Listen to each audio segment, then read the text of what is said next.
En Salud con hoy la Federación Médica Colombiana. Este programa hoy será dedicado en homenaje a una institución, la más antigua gremial privada de Colombia, que ha venido trabajando no solamente por las conquistas de los médicos colombianos, sino fundamentalmente de la salud de todos los colombianos. Me encuentro con su presidente, el doctor Sergio Izaza Villa, presidente de esta Federación Médica Colombiana.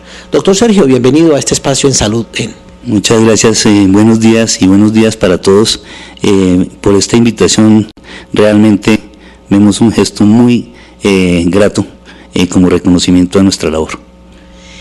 En nuestro canal, el canal Salud en .tv, estamos especializados en la salud latinoamericana y en este caso en la salud de Colombia. Queremos conocer un poco y darle a conocer a la audiencia, no solamente de Colombia, sino latinoamericana y mundial, un poco de la historia de la Federación Médica Colombiana. Bueno, esta es una historia larga realmente. La Federación Médica Colombiana este año está cumpliendo 75 años, pero de haber sido reconocida oficialmente por el Gobierno Nacional a través de una ley de la República como entidad asesora del Gobierno Nacional en salud. Pero su existencia se remonta realmente a 1919, cuando en el cuarto Congreso Médico Nacional de Tunja fue creada como Asociación Médica Nacional, que después cambió su nombre a Federación Médica Colombiana.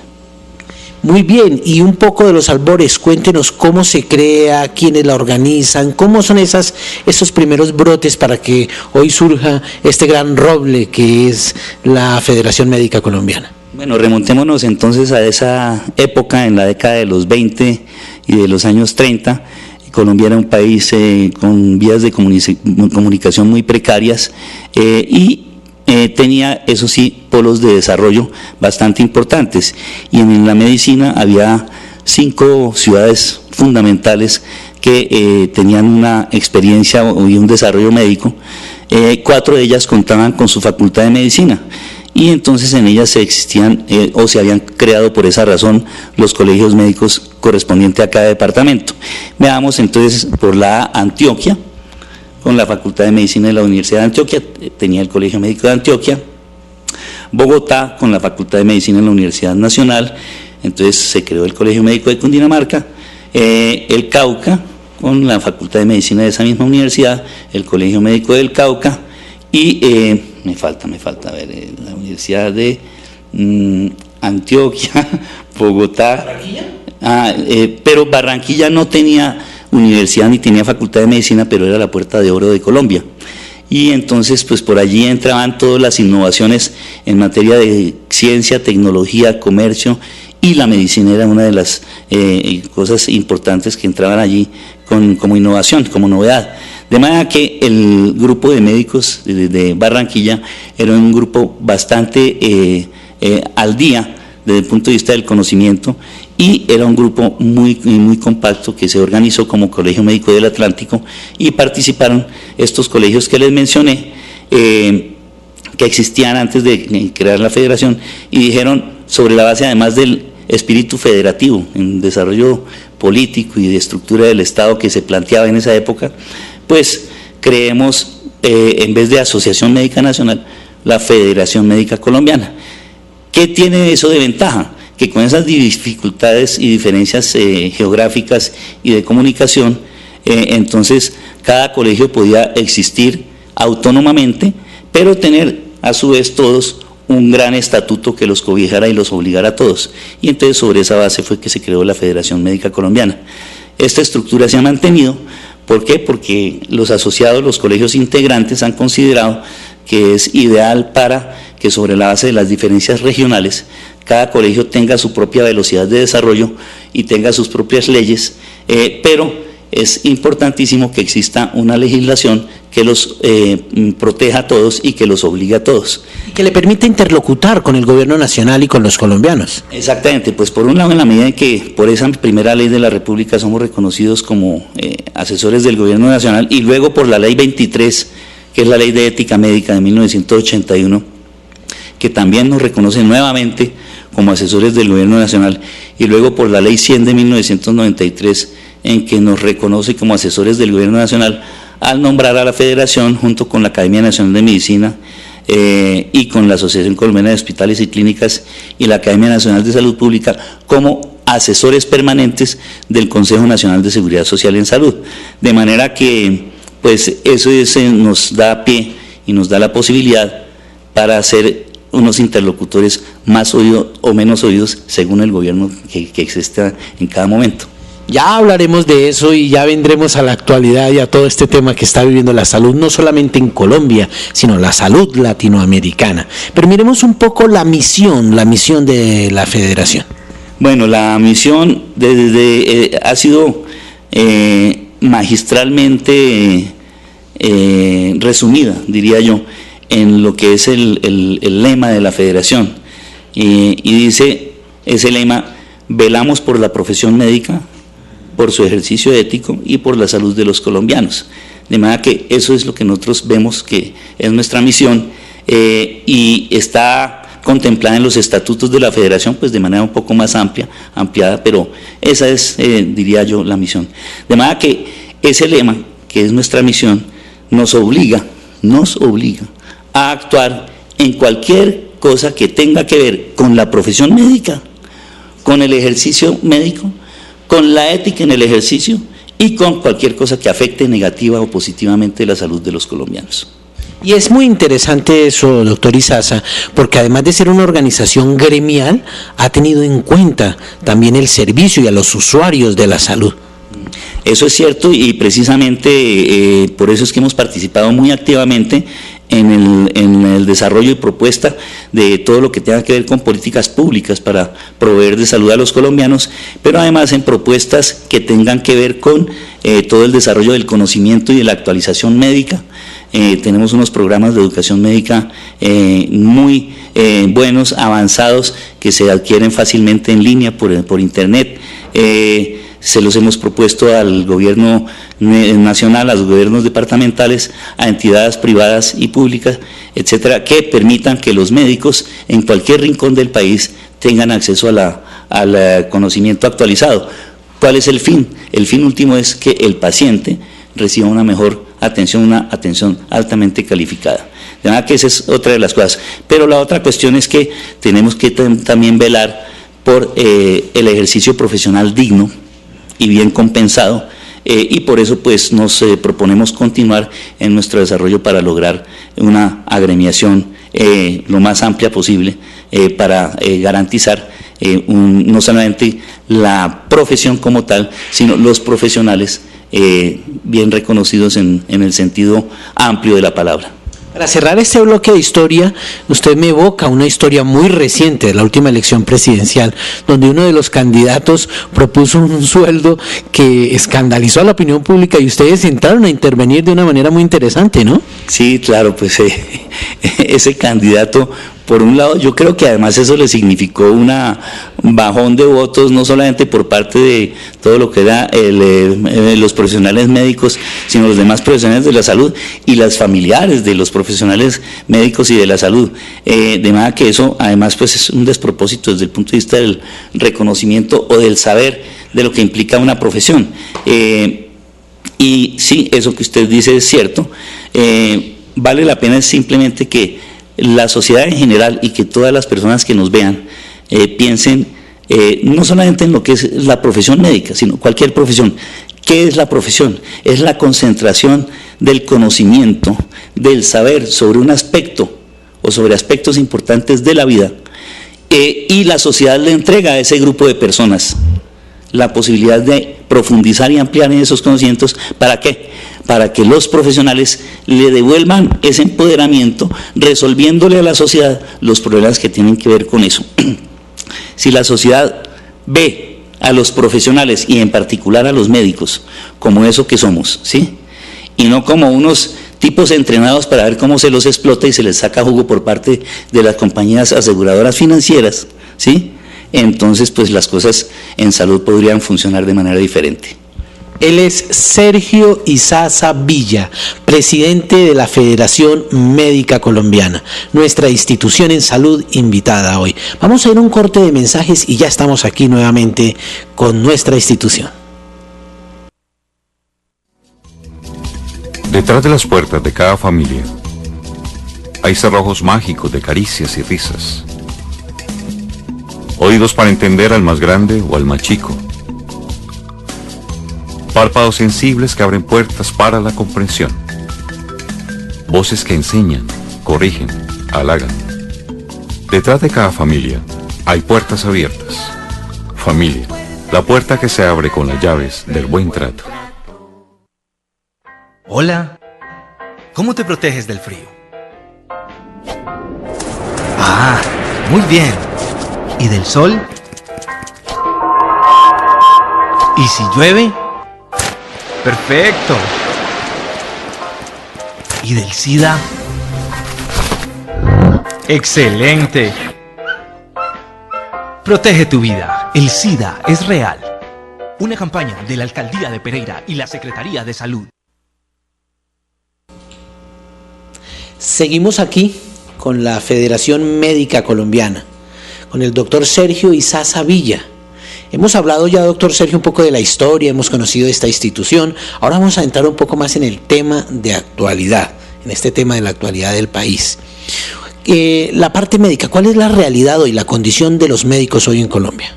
La condición es desastrosa, es realmente trágica, es muy triste porque hay una deslaboralización completa, es decir, no hay una vinculación laboral del médico con su institución donde está trabajando.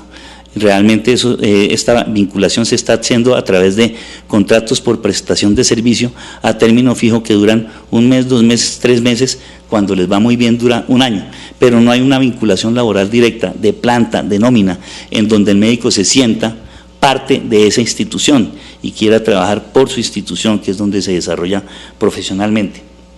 En lugar de eso, el médico está viendo a ver cómo cumple el horario de trabajo y cómo hace para que no le vayan a quitar ese trabajo y se lo renueven dentro de 1 o 2 meses o 3 meses o 6 meses o 1 año cuando muy bien le va. Entonces, esa es la situación. Es una situación que desde el punto de vista profesional es realmente no solamente injusta, sino indignante, porque es una relación de trabajo que no es digna, es indigna, que no reconoce a las profesiones y el conocimiento profesional y por lo tanto al profesional como tal, sino simplemente un instrumento más de producción para sacarle el jugo y nada más para que rinda los rendimientos, perdón la redundancia, para que dé los rendimientos económicos que necesita este sistema, que como le decía es un sistema de mercado.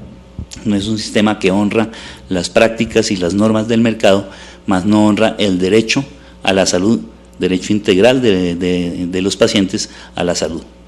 Para dimensionar un poco esto, doctor Izaza, hagamos un análisis de cuánto tiempo requiere académicamente una persona para llegar a una especialización en medicina, por ejemplo, o a una superespecialización. Bueno, en Colombia el médico tiene que hacer 5 años de pregrado en la universidad y luego tienen que hacer 1 año de transición de preparación para acceder ya a la vida práctica clínica, que es 1 año más que llama el año de internado, y luego para poder ejercer la profesión existe una ley de la República que es la del año rural obligatorio o servicio social obligatorio actualmente.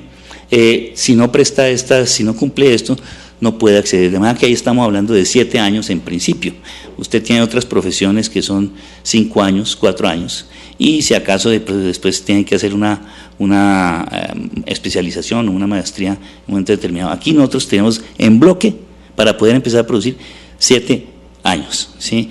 Pero después, si quiere hacer una especialización son de 3 a 5 años, entonces ahí estamos hablando de 10 a 12 años, y después una superespecialidad que va de 2 a 3 años, estamos hablando de 13 a 15 años. Todo este tiempo para llegar a un contrato de 2 meses. Para llegar a un contrato de 2 meses, que en un sistema de mercado como el actual, entonces usted verá que según la demanda de cada área de conocimiento, especialidad o superespecialidad, entonces habrá más o menos médicos y en ese sentido será la remuneración.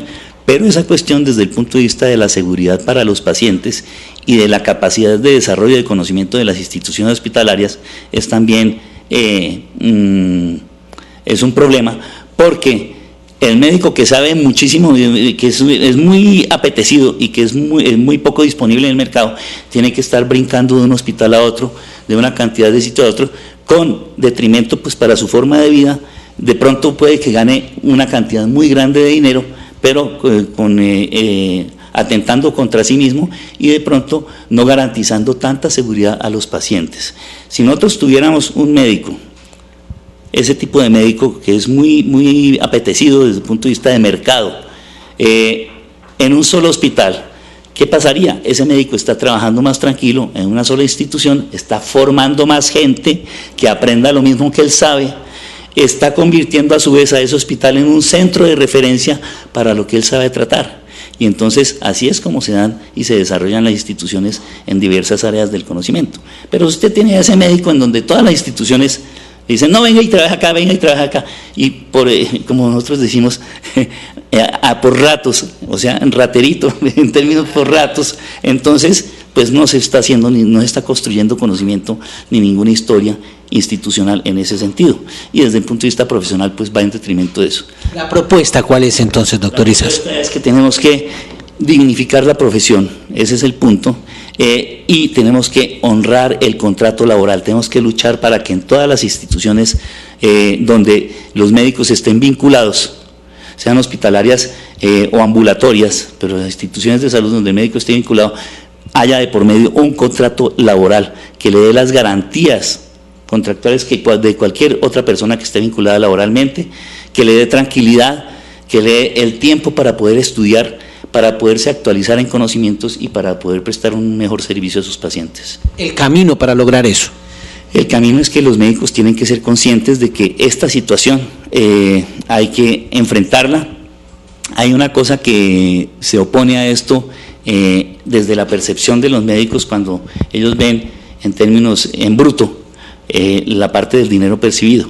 Entonces, el médico, si yo llego y le propongo a un médico general, venga, vincúlese a un hospital por 4 millones de pesos mensuales o 4,5 millones de pesos mensuales, y entonces me dice, no, es que yo me estoy ganando 8, pero trabajando en todos lados. Y entonces le digo, bueno, ¿y cuánto le descuentan a usted por cada acción de estas en cada contrato para seguridad social? ¿Eso usted lo está teniendo en cuenta? Ah, no. Para pensión, eso está, no, eso no.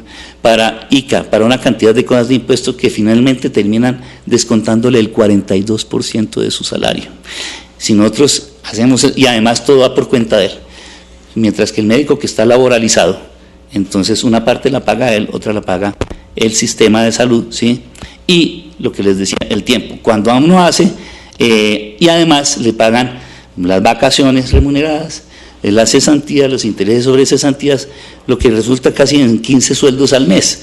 Y cuando usted hace la comparación entre una y otra, están recibiendo la misma cantidad de dinero o un poquitico más relativamente, pero además con tranquilidad, con vida humana y con posibilidad de crecer intelectualmente. De manera que eso es una cosa que hay que trabajar con los médicos para que empiecen a percibir la situación de una manera diferente. Estamos aquí con la FM, la Federación Médica Colombiana, la FMC, ¿no? FMC. Con el doctor Sergio Izaza Villa, su presidente, contando un poco, hemos visto la historia de esta institución, la circunstancia hoy del gremio médico, las propuestas de la federación. Vamos a ir a un mensaje de interés y ya regresamos para ver un poco lo que plantea también la federación en el marco del actual sistema de salud o de seguridad social en Colombia.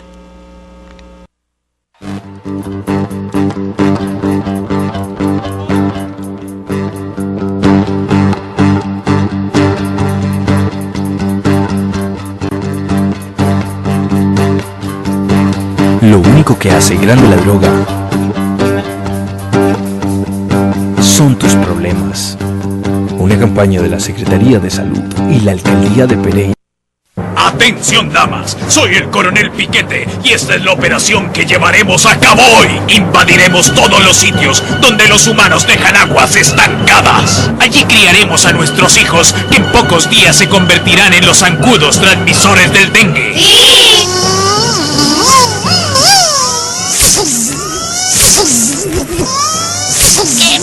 todo con el agua.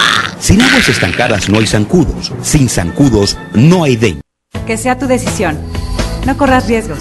Por eso me cuido. Y cuido a mi pareja. Un embarazo antes de los 20 años tiene mayores riesgos para tu salud. Un embarazo no planeado puede cambiar tu vida. Yo siempre uso condón. Pero hay otras opciones para no embarazarte. Yo decido. Sin protección, no. Piénsale. Infórmate. Cuídate. Estamos aquí con el doctor Sergio Izaza Villa, presidente de la Federación Médica Colombiana. Y vamos a entrar ahora sí, doctor Sergio, en todo este tema de actualidad. Descríbanos un poco para los latinoamericanos cómo es ese sistema de seguridad social colombiano, cómo está funcionando actualmente. Bueno, el Sistema General de Seguridad Social en Salud es una propuesta que ya lleva 17, va a cumplir 18 años de funcionamiento en diciembre de este año, en donde se establece que existe el mercado de la salud. Y en donde, ¿por qué lo planteo de esa forma? Porque se entrega o se delega por parte del Estado la prestación de servicios de salud a entidades privadas, lo cual no tiene ningún problema, pero sobre la base de criterios de mercado. Es decir, criterios de que hay varias entidades a las cuales les delegan esas funciones y que ellas compitan entre sí y que, según como les vayan a salir, pues va a lograr mayor o menor cantidad de personas aseguradas para brindarles u ofrecerles los servicios de salud. Entonces, aquí está la primera parte, es decir, se delega esa función a privados, bien, pero ya cambia una cosa, y es según una cuestión de mercado. Y la otra cosa entonces es, ¿cuál es la característica de esas compañías? Es que esas son compañías que tienen la posibilidad de, y eso lo plantea así, obtener lucro de esa función. ¿Sí? La finalidad es el lucro. Entonces la finalidad, es decir, cuando yo creo una compañía para obtener ganancias, pues entonces sí, la finalidad es el lucro. Entonces no es una función solamente netamente administrativa de las cosas, sino que les permite obtener lucro de esa función. Y cuando yo tenga delegada la función que tenga, salud, educación, medios de transporte, lo que sea, si mi objetivo fundamental es el lucro, ¿sí?, lo otro se vuelve secundario. Entonces ¿qué quiere decir eso? Por encima de todo, tengo que garantizar el margen de lucro y lo que quede es lo que le dedico a lo que me delegaron. Entonces, ¿aquí qué pasa? Las compañías tienen que garantizar, de acuerdo con lo que establezcan sus juntas directivas o sus accionistas o lo que sea, ¿sí?, o el margen de mercado de lo que debe ser el lucro, eso se tiene que garantizar primero. Y lo que sobre se da en salud. Entonces, así es como funciona la cosa. ¿Qué pasa con esto? Entonces ya la salud funciona ahí no como el objetivo fundamental, sino como la mercancía que además debe garantizar que, digamos, es lo de mostrar, es lo que respalda todo ese sistema posterior. Y entonces yo he dicho de manera muy personal, digo que este sistema es un sistema realmente, el sistema de salud colombiano es realmente un sistema financiero cuya disculpa es disque prestar salud, pero en las condiciones en que hemos hablado anteriormente. El presidente de Colombia hoy reconoce que esto fue un fracaso, ¿no? Pues el presidente de Colombia reconoce que la salud no debe ser un negocio y reconoce que existe el derecho fundamental a la salud, cosa que anteriormente, cuando fue ministro de Hacienda, pues no se pronunció en ese mismo sentido.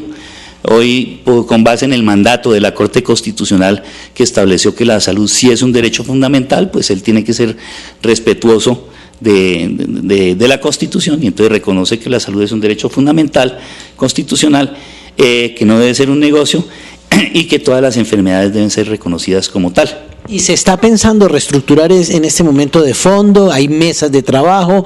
¿Cuál es la situación hoy en Colombia?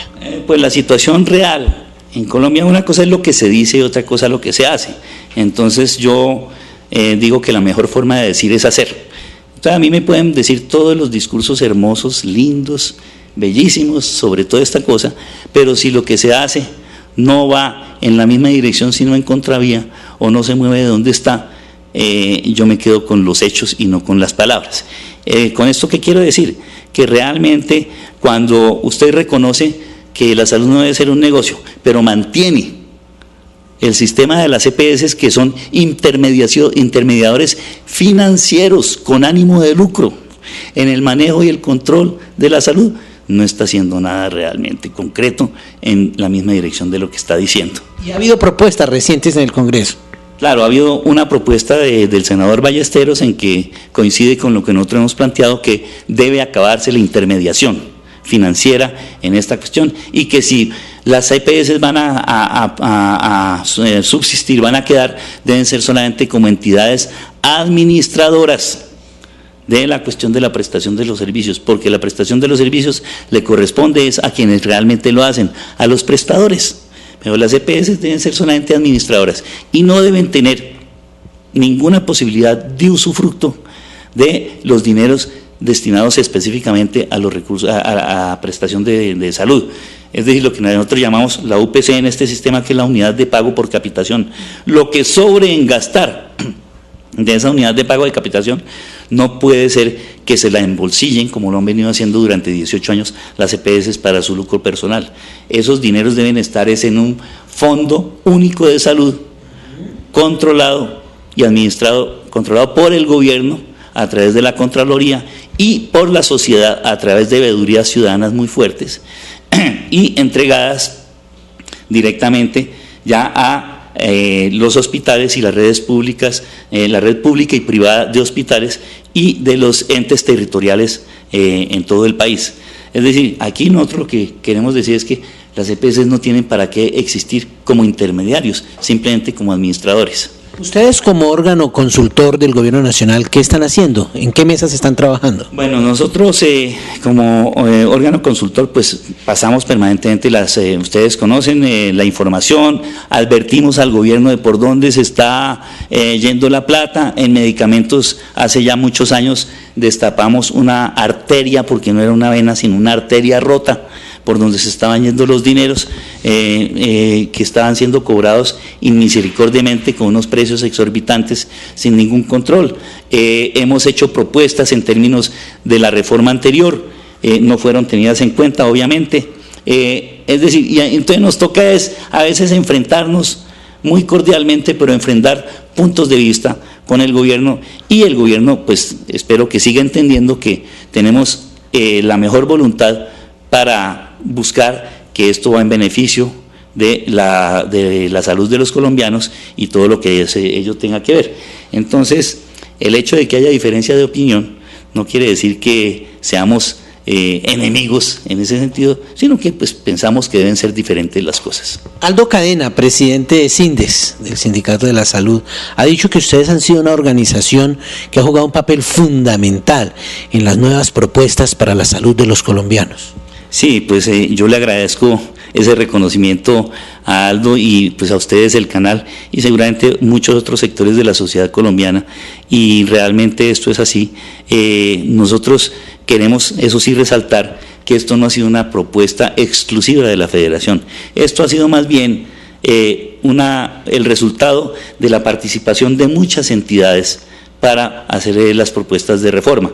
La Federación es una de ellas y ha habido pues aportes importantes en ese sentido, pero la Federación participa, por ejemplo, en reuniones de entidades como es la Mesa Intersectorial para el Derecho a la Salud, en donde precisamente SINDES está presente también un grupo de profesores de la Universidad Nacional, y muchas organizaciones sociales y científicas. Nosotros hemos participado también en la Comisión de Seguimiento a la sentencia T-760, que es la que reconoce el derecho a la salud como un derecho fundamental constitucional de la Corte Constitucional. Entonces, nosotros participamos en todo lo que nos compete. Y en la parte de medicamentos hemos hecho las propuestas precisamente de control de precios de medicamentos, de una nueva política farmacéutica nacional que favorezca el acceso de los pacientes a los medicamentos como parte del derecho fundamental a la salud. Es importante ver que veo que participan también con organizaciones sociales y ha hablado usted de las veedurías. ¿Cómo es ese desarrollo de las veedurías? Ese ha sido una experiencia muy interesante y además que empezó a ocurrir desde hace unos 6 años, cuando algunos grupos de pacientes nos empezaron a buscar a la federación pues para que los ayudáramos o los asesoráramos, porque ellos ya estaban organizados como tales. Y sobre todo en esto eran pacientes con enfermedades crónicas o enfermedades mortales, con enfermedades incapacitantes que el sistema llama de alto costo para el sistema, ¿no? O sea, para las arcas del lucro, son de muy alto costo, entonces les baja el nivel de lucro. Nosotros no aceptamos esa denominación. Pero entonces nosotros aprendimos que estos pacientes, que estas personas enfermas tienen todo por ganar y nada que perder, es decir, si no la pelean se mueren, y empezamos a participar allí. Allá están grupos como los grupos de hemofilia, los enfermos como los hemofílicos, enfermos con cáncer, enfermos con problemas de artritis reumatoidea, bueno, con muchas enfermedades, y hemos ayudado a organizar, a crear este tipo de asociaciones de pacientes. Y en ese sentido, ¿qué encontramos? Que teníamos que hacer veeduría ciudadana entre pacientes y médicos aliados para ver que las cosas funcionen como deben ser y que no ocurran cosas irregulares o pilatunas o cosas por el estilo. Finalmente, para cerrar este programa, doctor Izaza, un mensaje a los colombianos y a los latinoamericanos. Yo creo, sí, es muy importante este mensaje. La salud es un derecho fundamental. Por favor, no permitan que se convierta en una mercancía en los países donde todavía no lo es. El Sistema General de Seguridad Social en Colombia, en salud, es un sistema mercantil, y lo que nosotros tenemos que hacer es lograr una transformación, una vuelta total de las estructuras para crear un sistema que honre el derecho fundamental a la salud y no que honre el derecho del mercado de unas compañías financieras muy importantes. Entonces, para los países latinoamericanos donde no se ha instaurado todo un sistema como el nuestro, por favor no vayan a permitir que eso ocurra. En los países donde se hace sobre la base del derecho a la salud, más bien profundizar esa cuestión del derecho a la salud, donde están intentando entrar a intermediar compañías privadas con ánimo de lucros, no lo permitan. Apoyen y fortalezcan todo lo que son las instituciones estatales, obviamente con la lucha contra la corrupción que se debe dar, contra la ineficiencia, la burocracia y todas estas cosas, pero lo que garantiza el derecho total a la salud sin ninguna cortapisa es un sistema que honre el derecho. Ahora, la otra cosa es, fundamenten esencialmente como base de funcionamiento de un sistema de esos, todo lo que es la atención primaria en salud como base fundamental, porque esto va a permitir, por un lado, como esa atención primaria, va a prevenir la enfermedad y a promover la salud.